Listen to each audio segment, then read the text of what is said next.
Hello मैत्रिणींनो, हर्षवी चॅनलमध्ये आज मी तुमचं सगळ्यांचं स्वागत करते। आज आपण या व्हिडिओमध्ये सर्दी खोकल्यावर बोलणार आहोत। थंडीचे दिवस असल्यामुळे लहान मुलं सगळे खूप सर्दी खोकल्याने परेशान आहेत। मी तुम्हाला माझ्या अनुभवानुसार माझ्या नातवंडांना खोकला आल्यावर मी काय करते, कोणत्या होम रेमेडीज यूज करते याबद्दल सांगणार आहे। आणि तरीही फरक पडत नसेल तर डॉक्टरांकडे अवश्य जा। आपल्या बाळाला डॉक्टरकडे चेकअप करा। सगळ्यात अगोदर हे शोधून काढा की आपल्या बाळाला खोकला हा कशामुळे येत आहे, हवामानाच्या बदलामुळे की त्याला कशाची ॲलर्जी आहे की मग बाळ कुणाच्या संपर्कात आलं, म्हणजे मुलं जी 5 वर्षाच्या आत मुलं आहेत ती शाळेत वगैरे जातात, कुणाचं इन्फेक्शन वगैरे झालेले आहे आणि म्हणून त्यांना खोकला येत आहे, हे तुम्ही अगोदर सगळं शोधून काढायला पाहिजे। खूप मुलांमध्ये प्रॉब्लेम असा असतो की अस्थमा वगैरे हे अशा काही ॲलर्जीज असतात, त्याच्यामुळे पण बाळ आजारी पडतात। पण जर आपल्या बाळाला नॉर्मली खोकला येत असेल, आपल्याला माहीत असेल की आपल्या बाळाला काहीच नाहीये, फक्त नॉर्मली खोकला येत आहे, तर तेव्हा मात्र आपण डॉक्टरांकडून औषधं वगैरे आणल्यावर पण जर खोकला थांबत नसेल किंवा वातावरण चेंज झालं आहे आणि आपल्याला वाटत आहे की आता आपल्या बाळाला थोडंसं नॉर्मल सर्दी खोकला झाला आहे, तर आपण घरच्या घरी आपण होम रेमेडीज करायला पाहिजे। खोकला येणं हे खूप चांगली गोष्ट आहे की खोकला आल्यावर जे काही आपल्या बाळाच्या छातीमध्ये कफ साचलेले असतात ते बाहेर फेकण्यास उलटीद्वारे मदत होते, किंवा मग बाळ जर 6 किंवा 8 महिन्याचं असेल तर छातीमधले कफ हे पोटात जाऊन शीद्वारे बाहेर पडतात। त्यामुळे खोकला हे काही एवढं घाबरून जाण्यासारखं नाही आहे, खोकला आलेला चांगला असतो। तरी पण जर आपल्या बाळाला जास्त कफ असतील तर आपण डॉक्टरांकडे घेऊन जायला पाहिजे। आणि दुसरी गोष्ट म्हणजे जर आपल्या बाळाला खोकला येत आहे, डॉक्टरांची औषधं चालू आहेत आणि तरी पण आपल्या बाळाला खोकला येत आहे, तर आपण आता होम रेमेडीजबद्दल बोलू।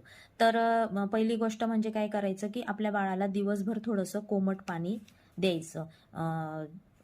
6 महिन्याच्या नंतरचं बाळ असेल 1 वर्षाच्या आतमध्ये, तर त्याला थोडंसं कोमट पाणी करून थोडं थोडं पाणी दिवसभरामध्ये देत राहायचं, ज्याच्याने आपला जो काही बाळाचा घसा कोरडा पडलेला असतो तो कोरडा पडणार नाही, त्याला थोडासा ओलावा निर्माण होईल आणि आपल्या बाळाला थोडंसं बरं वाटेल। आणि परत दुसरी गोष्ट म्हणजे जर आपलं बाळ वरचं खायला लागलेलं आहे तर आपल्या बाळाला आपण दूध घ्यायचं आणि दूध कोमट करून त्याच्यात एकदम चुटकीभर हळद, एकदम छोटीशी चिमूटभर हळद टाकायची आणि ती चांगलं उकळून ते दूध प्यायला दिलं तरी पण चालेल। आणि आपलं बाळ जर लहान आहे, वर्षाचा आतलं आहे, 6 महिन्याच्या आतलं आहे, 6 महिन्याच्या आतलं, तर आपल्या बाळाला आईचं दूध मिळतं, ही सगळ्यात मोठी गोष्ट आहे। आईच्या दुधाने आपल्या बाळाला सगळ्या प्रतिकारशक्ती निर्माण होतात आणि सगळ्या रोगांवर मात करायला ताकद देते। पण आपलं बाळ जर मोठं आहे, वर्षाच्या नंतर आहे, तर आपण आपल्या बाळाला वरचं दूध आणि हळद द्यायला पाहिजे। आता आपल्या व्हिडिओमध्ये सगळ्यात महत्त्वाची होम रेमेडी सिरप म्हणजे तुळशीचे पानं आणि अद्रक, हे दोन्ही तुळशीचे फ्रेश पानं घेतलेले आहेत आणि हे अद्रक आहे, 1-1.5 इंच एवढं अद्रक आहे, त्याचे बारीक तुकडे करून घेतलेले आहेत आणि हे आता आपण मिक्सरमधून काढणार आहेत। तुम्ही आपले चुरून घेतले तरी चालेल किंवा किसून घेतलं अद्रक तरी चालेल, हे जास्त असल्यामुळे मी मिक्सरमधनंच काढणार आहे। मिक्सरचं भांडं तिखट नसेल ह्याची काळजी घ्या, हे आमचं ज्युसर आहे त्याच्यातनं मी काढणार आहे आणि याचं जेवढं रस पडेल तेवढं मध त्याच्यात मी मिक्स करणार आहे, ते मी तुम्हाला बारीक करून दाखवते। हे बघा, बारीक झालेलं हे आपलं तुळशीचे पत्ते आणि अद्रक हे चांगलं बारीक करून घेतलं आहे। चहाच्या चाळणीने मी हे रस काढून घेत आहे। तुम्ही एखाद्या बारीक कपड्याने वस्त्र गाळून केलं तरी पण चालेल, तसं काही नाहीये, कशाने पण हे रस चांगला काढून घ्यायचा। आता बघू शकता तुम्ही 1-1.5 चमचे असा हा रस निघालेला आहे। त्याच्यामध्ये मी हे बाजारातून आणलेलं मध आहे, मी ते 1 चमचा मध त्याच्यामध्ये मिक्स करत आहे आणि ते चांगलं असं मिक्स करून घ्यायचं त्याच्यामध्ये।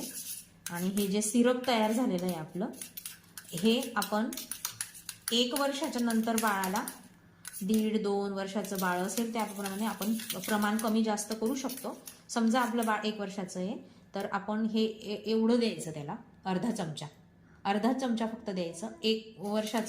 2 वर्षाचं असेल तर पूर्ण चमचा भरून देऊ शकतो, आणि त्याच्यापेक्षा मोठं असेल तर 2 चमचे दिलं तरी पण चालेल.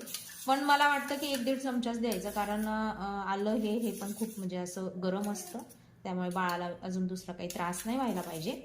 तर हे सिरप आहे ना, हे सिरप दिल्याने बाळाला खूप आराम पडेल. घशाला असं जे काही कोरडापणा येतो, मॉइश्चराईज होईल घसा आणि व्यवस्थित आराम पडायला मदत होईल.